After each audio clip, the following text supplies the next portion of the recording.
Yo, what's up guys? Welcome back to the channel, and today I'm gonna show you how to use Fidelity's fractional share trading. All right, if you've been wondering how to use Fidelity's fractional share trading, then this video is for you. It's gonna be a quick one. We're not gonna waste any time at all. Just gonna give you guys a quick step-by-step guide on how to get this done. So let's not waste any time. Let's jump straight into the video.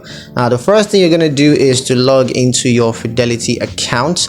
You can choose to log in on the mobile app on your mobile device, or you could choose to do so on the online website through your computer.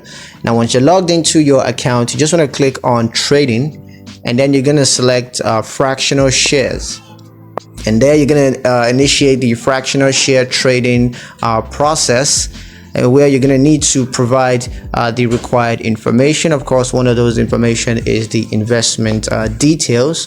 So once you're done filling out those information, you're going to choose the fractional share trading options, and then you're going to need to confirm the fractional share trading details. So just make sure you go over that one more time and make sure all the details are accurate. And once that's done, you can monitor the fractional share trading activities right here on Fidelity. So yeah, that's pretty much it on how to use Fidelity's fractional share trading. Hope you guys liked the video. Hope you found the information useful enough. If you did, like the video, comment down below, let me know what you thought. Share the video with your friends and subscribe to the channel if you haven't already, and I'll catch you guys in the